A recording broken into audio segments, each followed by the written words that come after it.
ভারতের ৭৯তম স্বাধীনতা দিবস উপলক্ষে সরকারি ছুটি থাকায় শনিবার ১৫ আগস্ট সকাল থেকে বেনাপোল পেট্রাপোল স্থলবন্দর দিয়ে বাংলাদেশ ও ভারতের মধ্যে আমদানি রপ্তানি কার্যক্রম বন্ধ রয়েছে।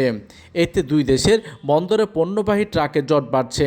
আমদানি রপ্তানি বন্ধ থাকলেও বেনাপোল আন্তর্জাতিক চেকপোস্ট দিয়ে পাসপোর্টধারী যাত্রীদের যাতায়াত স্বাভাবিক রয়েছে। বেনাপোল স্থলবন্দরের ভারপ্রাপ্ত পরিচালক রুহুল আমিন গণমাধ্যমকে জানান, ভারতের স্বাধীনতা দিবস উপলক্ষে পেট্রাপোল বন্দরে সরকারি ছুটি থাকায় দুই দেশের মধ্যে বাণিজ্যিক কার্যক্রম বন্ধ রয়েছে। আগামী রোববার ১৬ আগস্ট সকাল থেকে পুনরায় আমদানি রপ্তানি কার্যক্রম শুরু হবে। এদিকে বেনাপোল সি&এফ এজেন্ট স্টাফ অ্যাসোসিয়েশনের সাধারণ সম্পাদক বদরুজ্জামান বনি বলেন, বাণিজ্যিক কার্যক্রম বন্ধ থাকায় বিভিন্ন স্থান থেকে পণ্য নিয়ে আসা ট্রাকগুলো বন্দরে আটকা পড়ছে। এতে ট্রাকের জটের পাশাপাশি ড্যামারেজ খরচও বাড়ছে।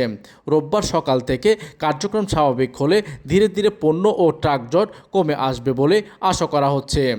বেনাপোল আন্তর্জাতিক চেকপোস্ট ইমিগ্রেশনের ভারপ্রাপ্ত কর্মকর্তা ওসি সাইফুর রহমান এই সময় জানান, বাণিজ্যিক কার্যক্রম বন্ধ থাকলেও বাংলাদেশ ও ভারতের মধ্যে পাসপোর্টধারী যাত্রীদের যাতায়াত স্বাভাবিক রয়েছে।